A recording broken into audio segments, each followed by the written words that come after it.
We're going green today, drinking green smoothies. We are.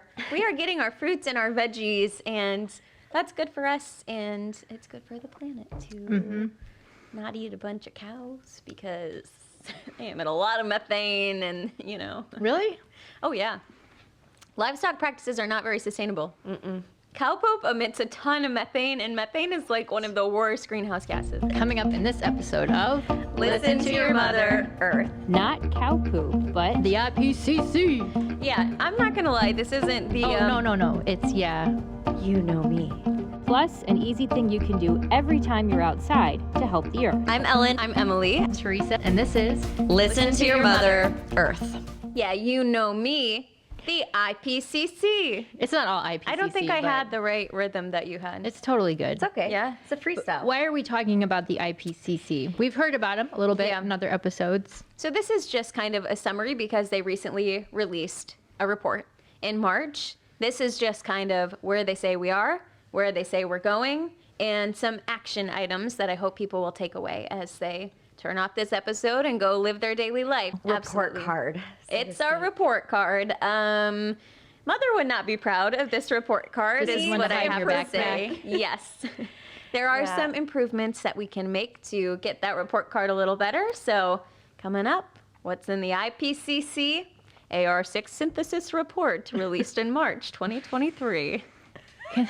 Man, Woohoo! they need some help writing this stuff. The Intergovernmental Panel on Climate Change, just to review, it's the United Nations body responsible for assessing the science behind climate change, created in 1988, and its job is to provide governments of all types across the whole world scientific information about climate change so that those countries can create some policies. Which really is a great idea, because if you're making policies, you want to have the most foundational science and also the newest science and the best science. So just making that available to everyone so they all have the best access to the most recent info is awesome. Teresa has been up for like 10 hours at this point. That's why she's Ellen getting just gigglier. rubbed the sleep from her eyes. I'm just the average 9-to-5 Joe these days, so I'm like, What's whatever. wrong with Average Joe? Yeah, that's true. That's my husband's name. Yeah, It's love literally Joe. Nothing wrong with an average. average Joe. Joe. His first name's Average. I'm kidding. You said that's my husband's name. This is my husband, Average. Last name Joe. Last name Joe. Do you know they used to call sloppy Joes in his house untidy Josephs because he would cry. Joe. Poor little Joe. We're having untidy Josephs for dinner. What's the highlight for where we are? Yeah, You said where we are. should hide this report card from our moms, so that We doesn't probably sound should. great. Yes. And the longer report is 85 pages. If you want some light reading, the help you fall option asleep. is there if you want a fun technical report. But they also produce a summary for policymakers, and they produce headlines, so they do kind of break it down, and that's kind of what we're summarizing here.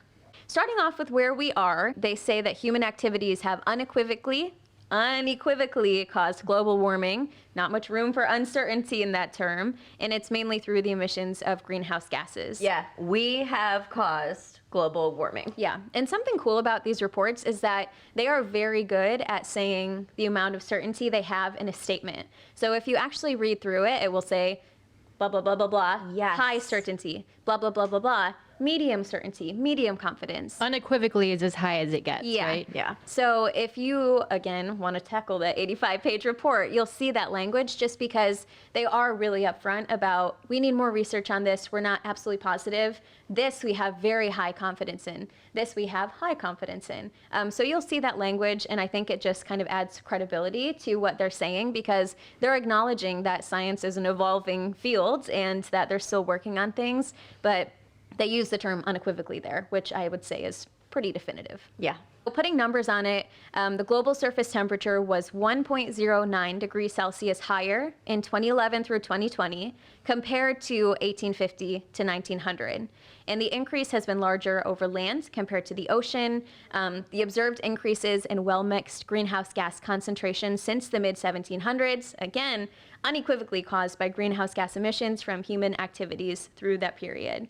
So they put numbers on it, they compare it to the pre-industrial era, and they say yeah, we have warmed things up because we've been emitting those greenhouse gases, and that's not something that's up for debate at the moment. What I love too is even in that statement, it says it's warmer over land than the ocean.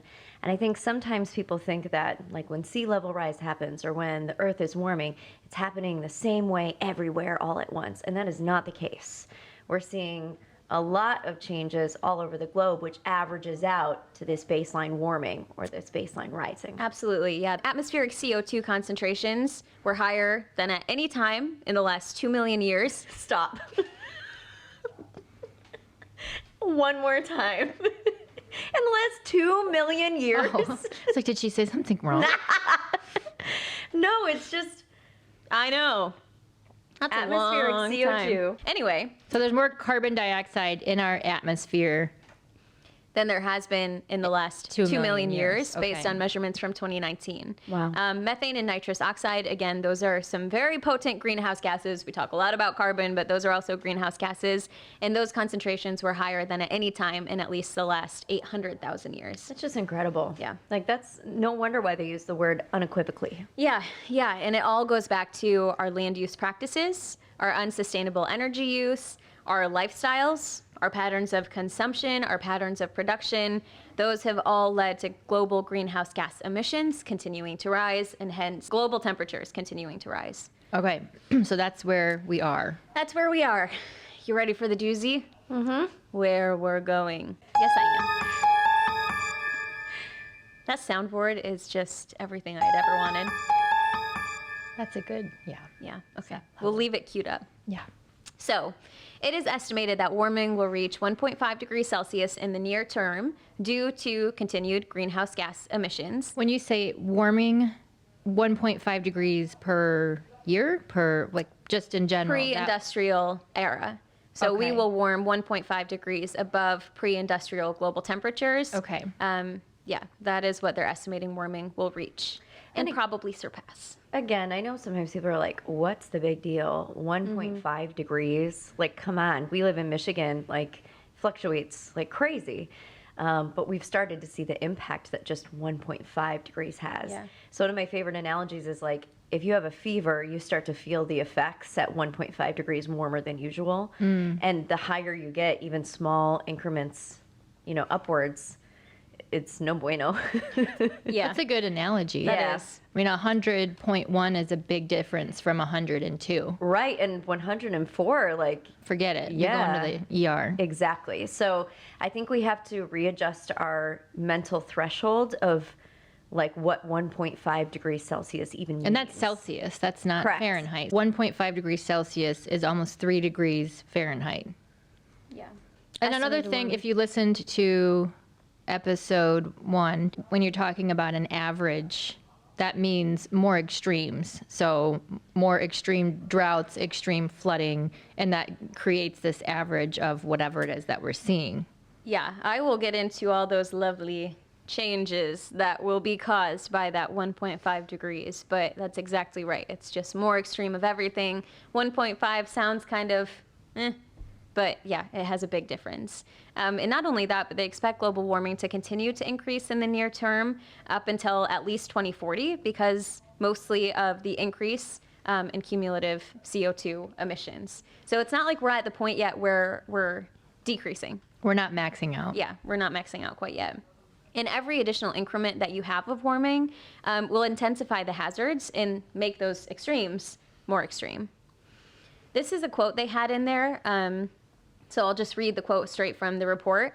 Continued global warming is projected to further intensify the global water cycle, including its variability, global monsoon precipitation, and very wet and very dry weather, and climate events and seasons.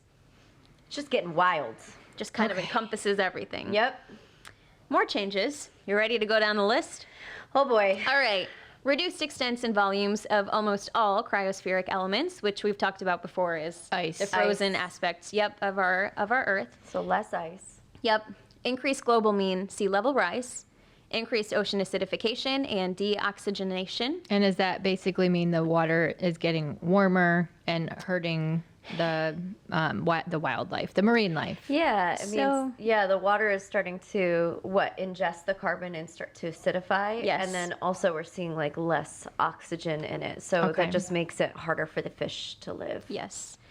Heat waves and droughts more frequent, more intense tropical cyclones and or extratropical storms. They do have a medium confidence by that one, just to be transparent. So Yeah. they're still researching exactly how those ones are tied together. But yeah, so more intense tropical cyclones with medium confidence at this point in time. Increases in aridity and fire weather conditions. They have medium to high confidence by that, just continuing to research it.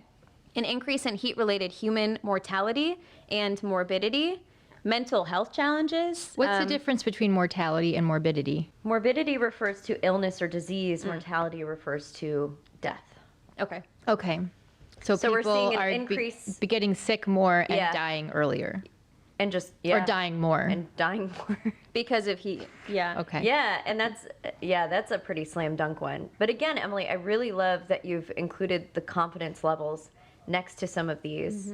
And I think it's so cool that the IPCC does as well, because Yeah. it's like not all of these are at the same level of certainty here, but they're all leaning towards the same way. And some of them are like slam dunk, we know for sure. Yes, absolutely. Does it talk about why this contributes to mental health challenges? Is it the stressors involved in all of these changes? They don't go into it in the report itself, so I'll just say my take on it, I guess, is just that, yeah, it's scary and it leads to so many issues like food and water diseases. And I think it's just scary for humans to comprehend that there could be food shortages or that they're unsafe living somewhere because they live by, by the coast and water is rising. So I think it's just, Right.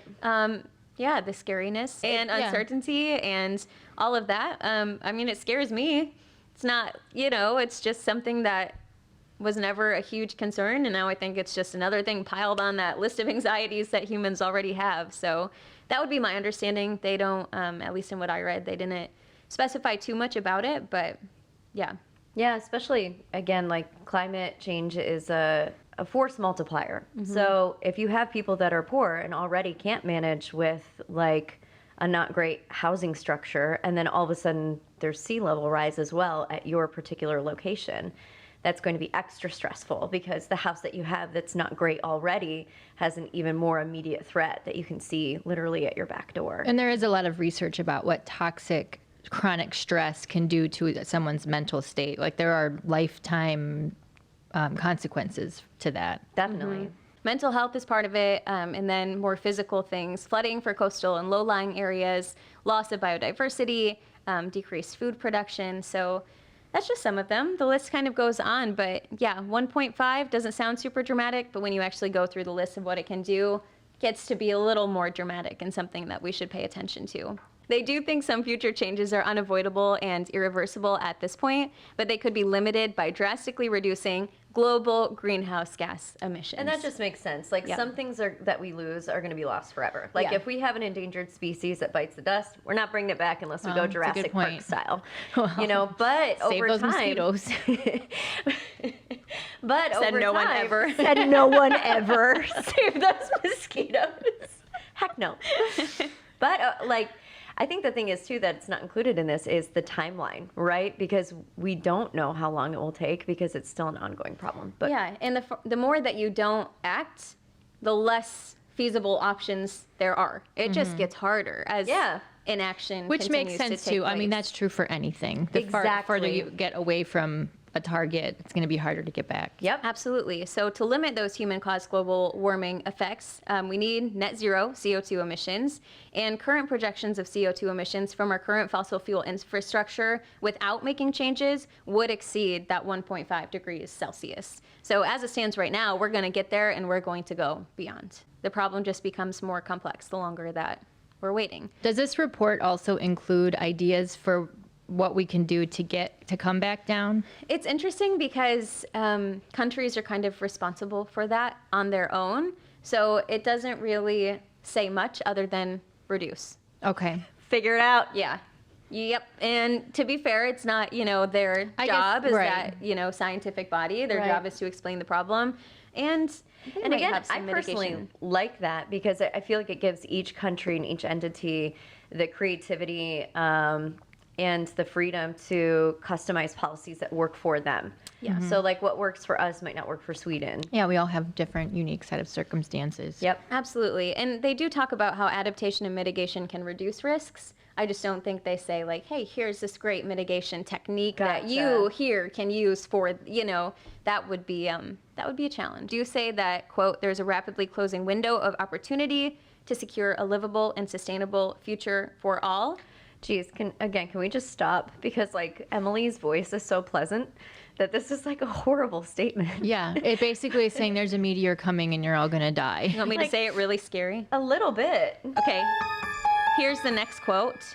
The choices and actions implemented in this decade will have impacts now and for thousands of years. That was scarier. I know. But I scared honestly, myself. Yeah, there's a rapidly closing window of opportunity to secure a livable and sustainable future. And the choices and actions implemented in this decade will have impacts now and for thousands of years. And this is from a group of international scientists. Right, the best of the best.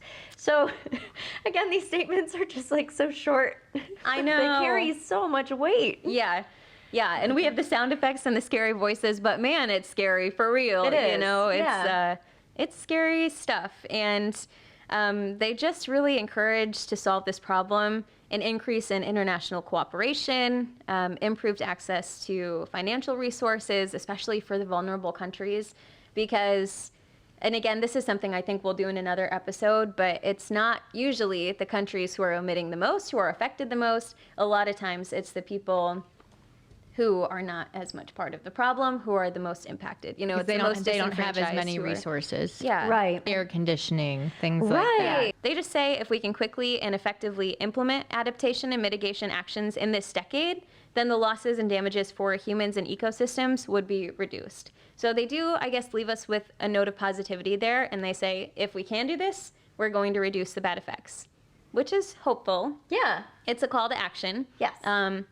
To actually do something, and it's just hard when you're us and we're just here sitting in a library podcast room. It's not like we can go out and put in a policy that's going to make a huge difference, but I think that's why we're doing this podcast, because it helps to just talk about it and helps people to understand the issue better and talk about it to their people. And now when you hear about the IPCC report, you know what it is. You know what true. it says and why it's important. I think it's good for us to like see the problem squarely in the face, and then also, like you said, Emily, like see the hope and see that there is still room for growth and improvement. And we're here to give you some tips that you can do. How in can your we own make home. our mother proud this week? I have a very simple one. It's just if you see trash outside, just pick it up. It's a good thing to do. I would take my dog for a walk every day, and there was this glass bottle that was broken on the side of the road, and it was there for like a week. Then finally one day I was like, get a bag and pick that up. I mean, it's not, that's not good to just have on the ground. So yeah, so if you're out and about and you can pick stuff up, there's a trash can, you can put it in, recycling bin, whatever it is. It's just a good thing to do. I'm the weird mom on the playground who's constantly picking up the wrappers. And That's good. Someone needs to be that weird mom. I'm that weird mom. True. Inspiring. We love that about you. Thanks for listening/watching.